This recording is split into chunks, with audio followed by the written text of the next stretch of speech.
وہاں پہ موجود جو اوورسیز پاکستانی ہیں ان کی بھی بڑی ایک اکثریت اس وقت تحریک انصاف کے ساتھ ان کی ہمدردیاں ہیں. میرا خیال میں اگرچہ تحریک انصاف نے 3-4 بار کوشش کی ہے کہ عوامی طاقت کے ذریعے اپنے مطالبات کو منوایا جائے اور اپنے رہنما کو جیل سے باہر لایا جائے، لیکن ریاستی جبر کے سامنے وہ کامیاب نہیں ہو پائے. تو میرا خیال میں وہ اس آپشن کی طرف جا رہے ہیں. آپ نے درست کہا کہ ان کے جیل سے باہر ہوتے ہوئے انہوں نے سول نافرمانی کی تحریک بھی شروع کی، جیل بھرو تحریک بھی شروع کی، لانگ مارچز بھی کیے، لیکن اس وقت بھی وہ کامیاب نہیں ہو پائے. تو میں سمجھتا ہوں کہ اب اس میں تو کوئی شک نہیں ہے کہ عوامی تائید و حمایت حاصل ہے، لیکن یہ ایک بڑا ایکسٹریم سٹیپ ہے. اس سے پہلے اب حکومت وقت کو بھی چاہیے کہ تھوڑا سا وہ بھی اپنے رویے میں بدلاؤ لے کے، اور بالخصوص مقتدر حلقے کہ جنہوں نے فیصلہ کرنا ہے عمران خان صاحب کے بارے میں، تو انہیں بھی لگتا ہے کہ رویے میں لچک لانی چاہیے، کیونکہ پاکستان کی جس تک معیشت ہے اور جو لا اینڈ آرڈر کی صورتحال بالخصوص 2 صوبوں کے اندر ہے، وہ ہم سے تقاضا کر رہی ہے کہ اب سیز فائر ہونا چاہیے، ڈائلاگ کی طرف بڑھنا چاہیے، بجائے یہ کہ کچھ اس طرح کے سٹیپس لیے جائیں کہ جس سے پاکستان کے لیے مشکلات اور بڑھ جائیں. صحیح. اچھا فہمیدہ صاحبہ، آپ سے جاننا چاہوں گا، پہلا سوال تو سیم ہی ہے، کامیاب ہوگی یا نہیں ہوگی؟ یقیناً جس طرح افتخار صاحب نے بتایا کہ اوورسیز پاکستانیز کی اچھی خاصی تعداد ہے جو پاکستان تحریک انصاف کو سپورٹ کرتی ہے. اس کا ریسنٹلی ایگزامپل ہم نے دیکھا جب 24 نومبر کو احتجاج کی کال ہوئی تو کافی ممالک میں احتجاج ریکارڈ ہوا. اور فرض کر لیتے ہیں کہ اوورسیز کی حد تک یہ سول نافرمانی کی تحریک کامیاب ہو جاتی ہے، ریمیٹس کم ہو جاتے ہیں، الٹیمیٹلی پاکستان کی اکانومی کو ہی نقصان ہونا ہے، تو یہ اسٹیپ جو اٹھایا جا رہا ہے پاکستان تحریک انصاف کا، اس کو آپ درست سمجھ رہی ہیں اور کوئی حل نہیں ہے اس معاملے کا؟ دیکھیں، جیسا کہ آپ نے خود کہا کہ 2014 میں جب ان کے ساتھ ساری مشینری یا یہ کہہ لیں کہ اس وقت کی ساری اسٹیبلشمنٹ اور ساری فورسز ان کے ساتھ تھی، تب بھی ان کی جو یہ سول نافرمانی کی تحریک تھی وہ کامیاب نہیں ہو سکی تھی. اور اس کی بہت ساری وجوہات ہوتی ہیں. پاپولر ہونا اور پریکٹیکلی سڑکوں پر ہونا اور پریکٹیکل امپلیمنٹیشن کرنا بہت صورتحال الگ ہوتی ہے. اگر تحریک انصاف کی یہی اسٹیٹ پاور ہوتی، ان کی لیڈرشپ اتنی ہی اسٹرانگ ہوتی اور اسی طرح وہ لوگوں کو نکالنے میں کامیاب ہو جاتی، تو اس وقت تک صورتحال بہت مختلف ہوتی. اور اس بار کے جو انہوں نے سول نافرمانی تحریک کا اعلان کیا ہے، اس کے ساتھ ساتھ آپ یہ دیکھیں کہ انہوں نے مذاکراتی ایک کمیٹی بھی بنائی ہے، جو کہ ابھی تک یہ نہیں معلوم کہ وہ مذاکرات کس کے ساتھ کریں گے. اور ابھی میں علیمہ بی بی کا بھی ایک بیان دیکھ رہی تھی جس میں انہوں نے یہی کہا ہے کہ اگر ان کے مطالبات نہیں مانے گئے جمعرات یا جمعے تک، تو پھر وہ انہوں نے شاید 2 دن دیے ہیں حکومت کو، میرا خیال ہے یہ انہوں نے کہا ہے کہ جو ہے اگر ہماری بات نہیں مانی گئی جمعے تک بھی، تو اوورسیز پاکستانیوں کو کال دیں گے وہ پاکستان پیسہ نہ بھیجیں. اچھا، اب یہ جو ایک بات ہے نا، یہ بڑی ٹیکنیکل سی بات ہے کہ چلیں پہلے تو ہم یہ فرض کرتے ہیں کہ ترسیلات زر میں واقعی کمی ہو جاتی ہے. جیسے کہ ایک میں آپ کو بتاؤں کہ یہ پاسبل نہیں ہے، کیونکہ بیرون ملک سے جو لوگ بھی پیسے بھیجتے ہیں وہ اپنی فیملیز کو بھیجتے ہیں، اور ایسا کبھی نہیں ہوا کہ کسی بھی پولیٹیکل انفلوئنس، بھلے چاہے وہ پی ٹی آئی کے سپورٹرز ہوں، وہ اس کو کوئی وہ چینج کریں گے. اچھا، اگر اس طرح لیٹس اسیوم کہ اس طرح سے کچھ ہو بھی جاتا ہے، تو پھر میں آپ کو بتاؤں کہ گورنمنٹ جو ہے وہ روپے کی قدر کو کم کر کے اس کے جو افیکٹ ہے اس کو بہت آرام سے روک سکتی ہے، کیونکہ جو آپ کا ایکسپورٹ امپورٹ ہوتا ہے وہ تو حکومت کے پاس ہی ہوتا ہے. تو روپے کی قدر کم کر کے وہ اس کو آرام سے کنٹرول کر سکتے ہیں. یہ اس وقت ہم ایزیوم کریں ایکسٹریم سچویشن ہے. اچھا، اب دوسری طرف میں آپ کو بتاؤں کہ مجھے نہیں لگتا کہ یہ ایسا پاسبل ہوگا. اور ابھی اسٹیٹ بینک کے اگر میں آپ کو اعداد و شمار بتاؤں سالانہ ترسیلات زر کے، تو اکتوبر 2024 میں یہ 24% اضافے کے ساتھ $3 ارب تک پہنچے ہیں. یعنی کہ جولائی سے اکتوبر تک مجموعی ترسیلات زر 35% بڑھ کر $11.8 ارب تک تو پہنچ گئی ہے. تو یہ تو فیکٹس ہیں جن فیکٹس کو ہمیں دیکھنا چاہیے.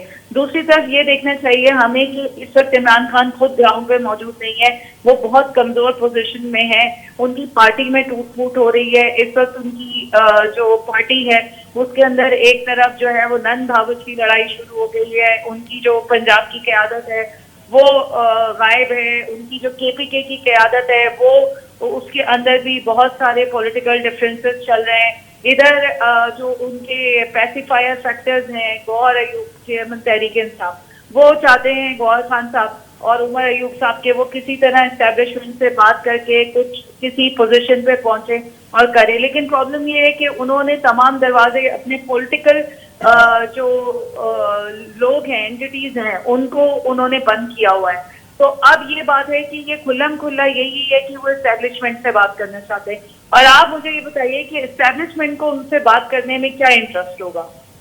آپ سول نافرمانی کی بات کر رہے ہیں, فوج کے خلاف آپ مسلسل سوشل میڈیا کمپینز کر رہے ہیں, IMF کو آپ خط لکھ رہے ہیں اور مستقل کانگریس کو, امریکی کانگریس کو اور ان سب کو جو ہے آپ خط لکھ رہے ہیں.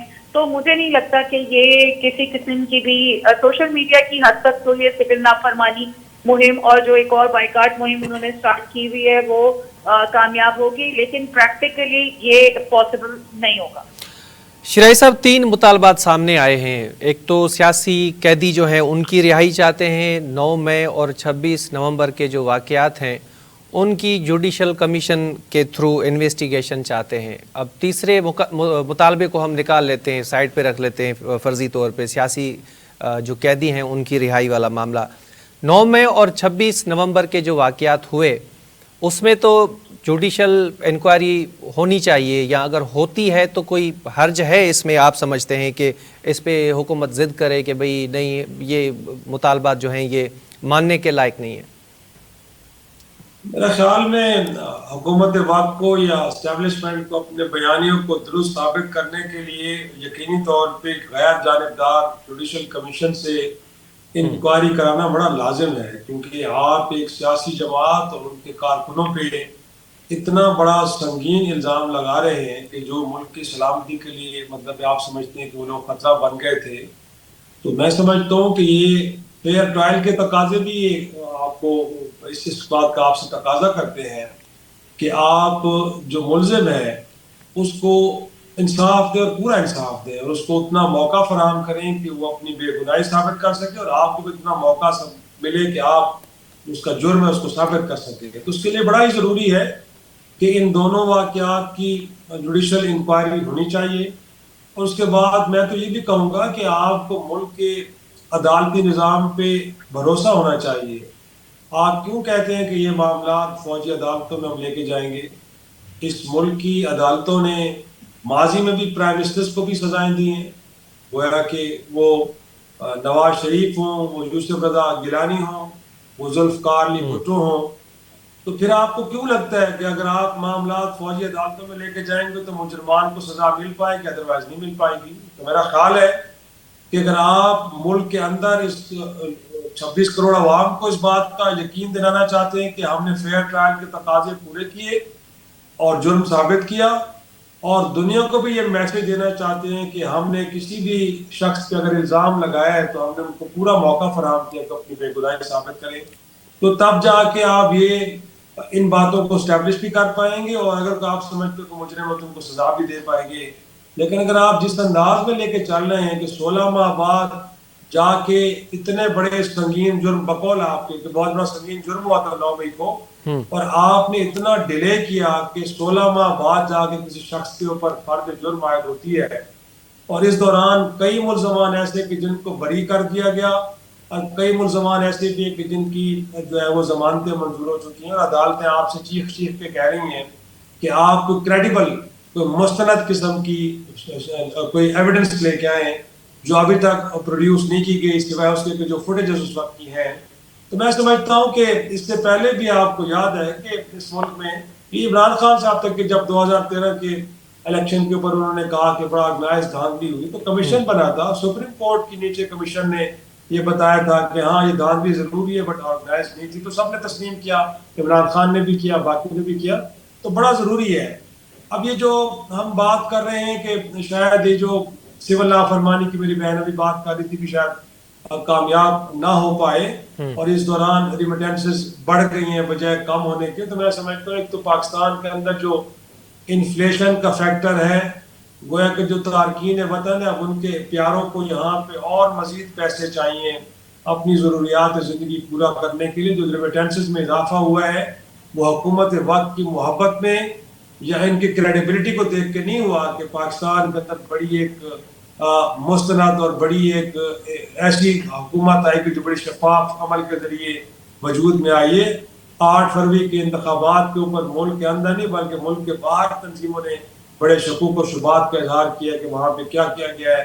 اور آپ کو یاد ہوگا کہ راولپنڈی کے کمشنر نے جو کہا تھا لیاقت چچا صاحب نے کس طرح ہم نے راتوں رات جیتے ہوئے لوگوں کو ہرایا اور ہارے ہوئے لوگوں کو ہم نے کیسے جتوا دیا. تو میں سمجھتا ہوں کہ یہ نہیں ہے, اس کے فیکٹرز اور ہیں.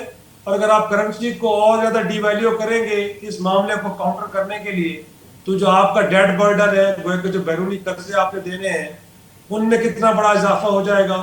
اور پھر آپ کا اگر آپ امپورٹس کو تو آپ کا ڈیل کر لیں گے لیکن ملک کے اندر جو انفلیشن کا نیا طوفان آئے گا, ابھی تو لوگ بجلی اور گیس کے بل نہیں دے پا رہے اور ساتھ میں روٹی کا ان کو لالے پڑے ہوئے ہیں, تو اور کتنی زیادہ انفلیشن لے کے آئیں گے. تو میں سمجھتا ہوں کہ اسٹیبلشمنٹ کے پاس گویا کہ دینے کے لیے تو بہت کچھ ہے. میں سمجھتا ہوں کہ اس وقت عمران خان بار بار بات کر رہے ہیں کہ انہوں نے فوج کے ساتھ بات کرنی ہے کیونکہ حکومت وقت کے پاس تو دینے کے لیے کچھ نہیں ہے, ان کے پاس وہ اختیار ہی نہیں ہے. اب یہ وہ بات کھول کے کہہ نہیں سکتے, آپ کو بتا نہیں سکتے کہ وہ کسی کے اشارے کے اوپر سوری سب کچھ کر رہے ہیں. تو میرا خیال ہے کہ اس وقت جو بار بار انہی کی طرف کہا جا رہا ہے کہ وہ آگے آئیں بات کریں اور کوئی درمیانی راستہ نکالیں, تو میرا خیال میں دس ہائی ٹائم کہ اب ہر دو فریق ہوش کے ناخن لیں اور ڈائلاگ ٹیبل کی طرف آئیں. ٹھیک ہے افتخار صاحب, فہمیدہ صاحبہ, بریک کا وقت تو ہے. ناظرین